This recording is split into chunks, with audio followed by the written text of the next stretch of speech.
Olá pessoal, então agora a gente está falando um pouquinho sobre instruções de memória. Então o nosso ponto mais crítico agora é começar a fazer a comunicação do nosso processador com a memória externa. Uma coisa que eu já tinha falado para vocês é que esse processador ele trabalha com uma arquitetura que a gente chama arquitetura Load Store. O que significa isso? Significa que as operações do processador precisam ser feitas sempre com registradores, e se eu tenho algum valor na memória, eu vou pegar esse registrador da memória e vou esse valor da memória trazer para o registrador, realizar a operação e escrever de volta na memória o resultado, tá?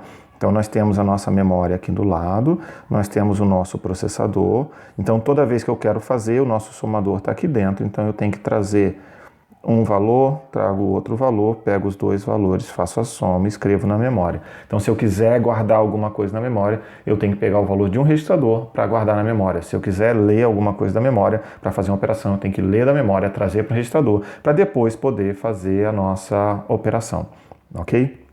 Então, essa é a ideia geral. Agora vamos pegar aqui e vamos ver um pouquinho como que a gente faz esse pacote como um todo. Como eu tinha mencionado para vocês, algumas das instruções estão em cinza, a gente vai deixar para falar sobre elas depois. Então nós vamos falar basicamente sobre duas instruções, Load Word, Store Word, LW, SW. O que significa isso? Elas vão ler um registrador, um valor da memória e vão escrever um valor da memória. As outras, as variações, elas simplesmente trabalham com byte, meia palavra, e palavra no caso, e trabalha com unsigned também, se for relevante. Então, assim, elas vão fazer operações de pedaços menores de dados, mas a ideia é exatamente a mesma. Ao invés de trazer uma palavra de 32 bits, que o LW traz, o LB vai trazer 8 bits, quer dizer, 1 byte de uma única vez, certo? O ref word vai trazer 16 bits ou 2 bytes. Mas a gente vai focar aqui, então, nas nossas instruções de load e store word, tá bom? Então aqui eu tenho um exemplo, mas esse exemplo já tem um pouquinho mais de cara de código para vocês. A gente quer somar os dois primeiros elementos do vetor V, então eu tenho um vetor V na memória, eu tenho dois elementos aqui, vou botar 3 elementos que eu vou guardar na terceira posição. Então eu tenho o V0 aqui, o V1 aqui e o V2 aqui. Tá? E agora a gente vai começar a fazer a nossa operação. Então a primeira coisa a se fazer, eu estou supondo que o endereço do V já está no T0, então eu vou fazer load do T0 com elemento 0, colocar no T1. Agora eu vou fazer um load do T0 com 4, eu vou falar sobre esse 4 daqui a pouco, mas esse 4 é exatamente o nosso V1. Tá? E a gente vai guardar no T2, e aí nós temos, soma o T1 com o T2 e guarda no T3. Então a gente vai guardar a resposta no T3 e a gente vai fazer o store do T3 no T0 com o índice 8, certo? Então, assim, o modelo que a gente está fazendo eu tenho que trazer os dados da memória e eu tenho que fazer a escrita na memória de novo. Então, esse é o nosso contexto, é isso que a gente está trabalhando para colocar aqui, tá bom? Então, esse é o jeito que a gente vai fazer, esse é o modelo que a gente vai colocar lá. Tá bom? Bom, agora vamos falar um pouquinho sobre essa questão de endereço aqui que ficou meio confuso, eu acho, né? Deixa eu trazer para vocês, ficou diferente do esperado. Então a gente está falando o seguinte, olha, esse aqui é o nosso V0, esse aqui é o nosso V1 e esse aqui é o nosso V2. Por que a gente está fazendo isso? A gente está fazendo isso porque a nossa memória ela é dividida em bytes. A memória do nosso processador, ela está dividida em bytes. E lembra que a gente falou que eu vou trazer uma palavra do processador? Eu faço o load de uma palavra de um processador. Uma palavra do processador, ela vai ter 32 bits, que é igual a 4 bytes. Então, a partir de agora, a gente precisa saber onde está esse elemento. E o que a gente sabe nesse elemento? Eu sei que o V começa aqui. Se o V começa aqui e eu preciso pegar uma palavra que eu vou marcar em vermelho, uma palavra tem 4 bytes, então eu vou pegar 1 byte, 2 bytes, 3 bytes, 4 bytes. Então eu vou fazer um acesso de 4 bytes. Este aqui é o V0. Ele começa nessa posição, mas ele gasta 4 bytes. E se ele gasta 4 bytes, eu preciso pegar aqui o V1, também vai gastar 4 bytes. Por quê? Porque ele é uma palavra. Então, ele é uma palavra, ele é um número inteiro, então eu tenho o V1 aqui. gente vai falar um pouquinho mais de detalhes para frente, mas eu estou tentando trazer uma simplificação de visão para vocês. E esse aqui seria o V2, tá bom? Então, pragmaticamente, quando a gente está trabalhando com inteiros, a gente tem que ter esse fator de 4, porque o inteiro tem 4 bytes, certo? Então, o nosso int do C, ele tem 4 bytes, que é igual a uma palavra. Então, toda vez que eu quiser fazer um acesso à memória para poder pegar um int, escrever um int, e eu estou trabalhando em cima de um vetor, eu tenho que lembrar que os endereços vão ser incrementados de um fator de 4, né? Então, esse aqui seria, certo, o próximo elemento, e aqui que está o próximo elemento, cada um 4 bytes para frente. Então, esse aqui é o nosso V mais 0, o V mais 4 e o V mais 8. Observe que eu não estou escrevendo como índice do vetor, justamente para não confundir.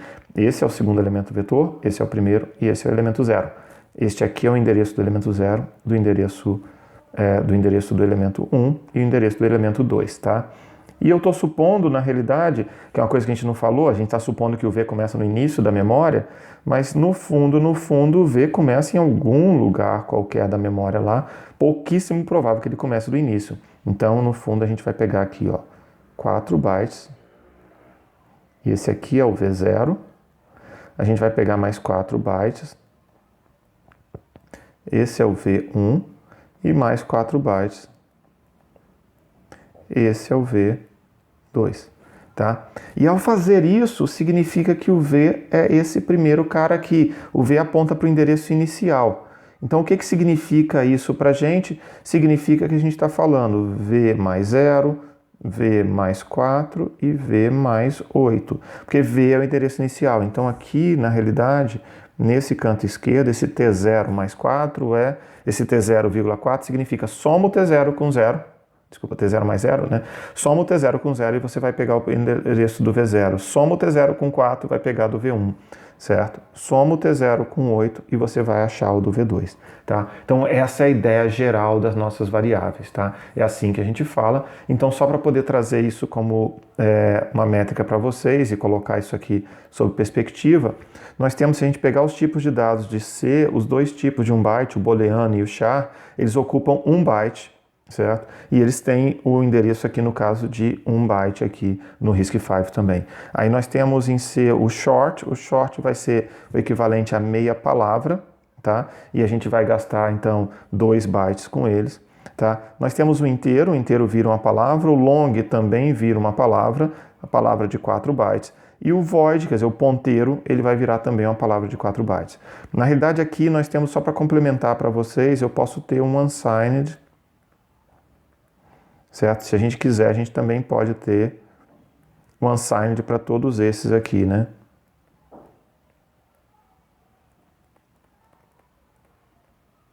Então, assim, eu posso ter um unsigned de char, vai ser um unsigned de byte, um unsigned de short, um unsigned de int e o unsigned de word. Eles vão continuar tendo exatamente o mesmo tamanho, só que a gente vai ter que começar a tratar um pouquinho as instruções sobre esses outros formatos, tá? Então a gente pode ter com sinal, sem sinal. Qual a diferença? A gente já viu no caso do aritmético lá que a gente vai ter que usar para a direita um deslocamento aritmético se o número for sinalizado. A gente vai ver algumas outras instruções que podem precisar dessa informação, se é sinalizado ou não. Relembrando, a nossa memória é endereçada em bytes, tá? Então, se eu tenho um vetor de 10 palavras, esse vetor gasta 10 vezes 4, certo? Então, são 10 palavras e 4 bytes. Isso significa que ele vai gastar 40 bytes, tá bom? Essa é a ideia. Então, 10 ints, se eu tenho um vetor de 10 ints, esse vetor vai gastar 40 bytes em memória. Ok, pessoal? Então, agora vamos avançar um pouquinho para a gente poder pegar mais algumas instruções. E agora a gente vai falar sobre instruções de comparação. A gente tem um conjunto de instruções de comparações aqui, mas a ideia geral delas é muito parecida, só com as variações. Então, nós temos o comparador de menor, tá? Que é o SLT. Eu tenho a versão dele de imediato. Eu tenho a versão dele sem sinal. Observe, se eu quero comparar se é menor ou maior, eu preciso saber se tem sinal ou não. Então você vai usar a instrução com sinal ou sem sinal, de acordo com o que você sabe do seu código. Lembrando que você está escrevendo o código. Você vai ter a sua obrigação de saber interpretar o número do jeito correto, tá? E eu tenho o I e U, que é imediato e sem sinal também, tá bom? Então a gente vai pegar um exemplo com o nosso SLT, tá bom? E ele faz essa comparação pra gente. Então vamos pegar aqui o SLT e eu gostaria de saber se I é menor que J. Bom, a gente está colocando o I aqui no T1, tá? E o J no T2, então a gente vai virar e vai falar o seguinte: SLT, T0, T1, T2. O que a gente está falando aqui? A gente está falando o seguinte: se T1 é menor que T2, lembrando, isso aqui é o I, esse aqui é o J, a gente vai fazer T0 igual a 1. Caso contrário, certo?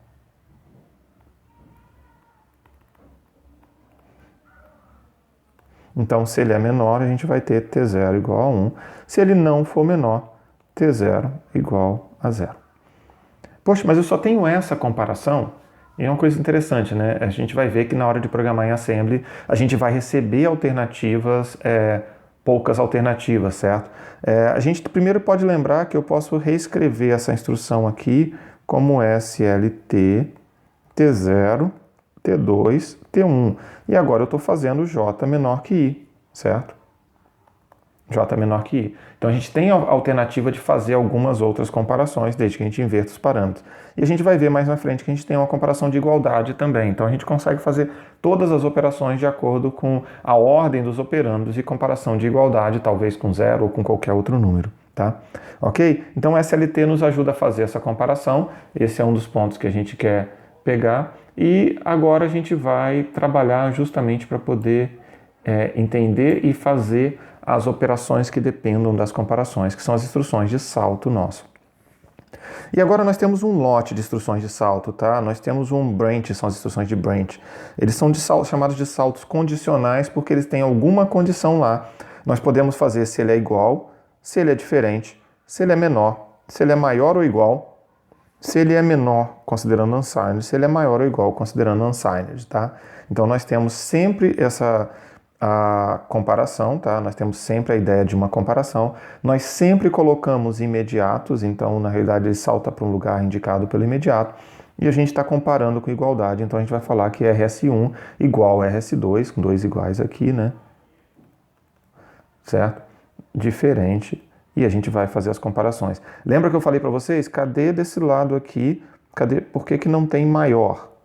Não tem maior porque eu posso fazer um BLT e reescrever esse BLT como RS2, RS1. E aí, se eu quero saber se RS1 é menor que RS2, é maior que RS2, basta eu virar e falar RS2 é menor que RS1. Então a gente vai usar essas operações. A gente não tem a completude de todas as operações, mas a gente é capaz de fazer todas elas usando essas modificações bem simples das operações. Tá bom, pessoal? Ok? Então agora a gente vai virar e pegar um pouquinho de exemplo com isso. Eu vou usar algumas operações daqui. Branch, só para relembrando, branch equal, not equal, less than, greater or equal, less than, unsigned, greater or equal, unsigned, tá? Ok? Então, vou pegar um exemplo para a gente. Se x for 0, some z igual a y mais 5, caso contrário, z igual a y mais 7. Então aqui nós temos um trecho de código, esse trecho deveria ser escrito assim, né? X igual a 0, a gente está falando que z igual a y mais 5, else z é igual a y mais 7. Então esse é o nosso código, esse é o modelo que a gente tem aqui e a gente vai querer escrever isso aqui em Assembly. A primeira coisa a se fazer, comparar T0 com 0. Lembra que eu tenho um registrador que chama 0 e que o valor dele é sempre 0? Então é bem fácil fazer isso. Branch if equal T0, 0. Então se o x for igual a 0, eu mandei ele saltar aqui para baixo. Observa que eu não estou saltando para o código, exatamente esse código aqui da direita, tá? Ok? Então a gente está mandando saltar aqui para baixo. E aí na hora de saltar aqui para baixo, eu vou fazer Esse código está invertido, desculpa para vocês, isso aqui é 7, isso aqui é 5, certo? Então, se x é igual a 0, salta aqui para baixo, vamos botar assim, ó, é 0, ok? Corrigindo aqui o nosso código sob demanda. Depois eu acerto o slide, vocês têm o PDF do slide direitinho lá para vocês. Bom, então aqui, se x é igual a 0, eu mandei saltar para um label chamado E0. Nesse label chamado E0, o que a gente faz? O nosso ADDI daqui. Então, ADDI, o T1, T2 e o 5, certo? E aí, se o x é igual, não é 0, ele não salta, logo ele vai fazer T1, T2 e 7, ok? Se ele faz essa operação aqui, eu preciso mandar ele saltar para o fim. Apareceu uma instrução nova aqui, a gente vai falar sobre ela mais para frente, a gente não vai falar sobre ela agora, tá bom? A gente vai falar sobre ela daqui a pouquinho, mais um slide para frente. Tá? Então, qual é a sequência aqui, gente? Eu preciso fazer o branch equal fazendo uma comparação. E esse branch equal fez a comparação e ele salta para algum endereço. Esse endereço a gente trabalhou com um label e colocou esse código lá. Para não ficar um código muito feio para vocês ficarem bravos comigo, eu vou reescrever esse código aqui do lado direito, porque ficou bem feinho esse cara aqui da esquerda, né? Então, a gente vai fazer um branch equal T0, 0 e E0. Tá? Se ele saltar para lá, então eu vou colocar aqui, se ele é 0, faça a soma do z igual a y mais 5. Então é T1, T2, 5. Ok? E aqui é o nosso fim. Bom, se ele não saltou para cá, ele vai executar a próxima instrução e a próxima instrução tem que ser esse cara.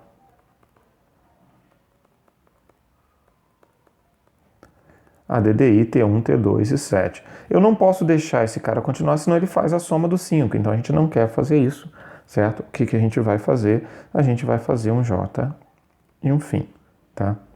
Ok?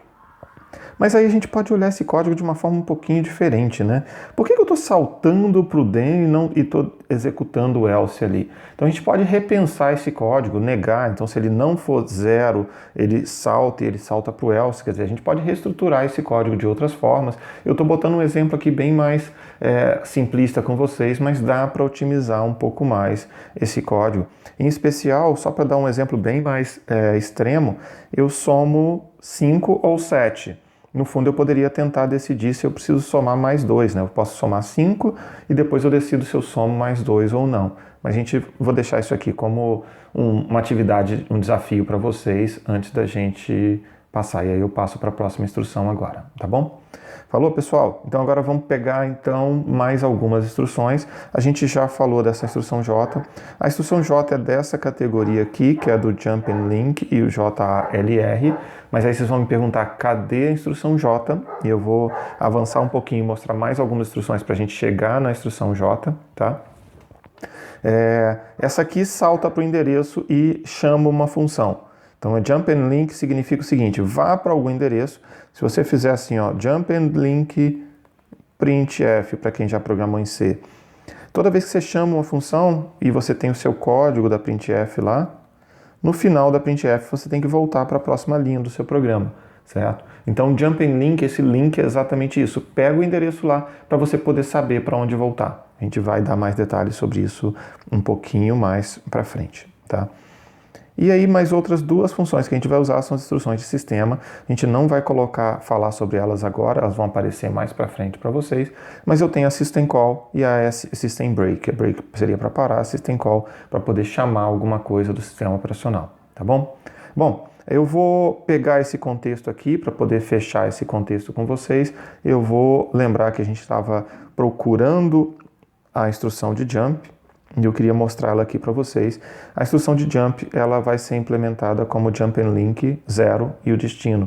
Quer dizer, para onde você quer ir, você simplesmente coloca aqui e ele usa o registrador 0 para preencher aquela outra. A gente tem um call para a função, ele vai converter para o jump and link ou jump and link register de acordo com o que você quiser, de acordo com a distância onde está essa função. Então, esses passam a ser os dois valores que a gente tem aqui.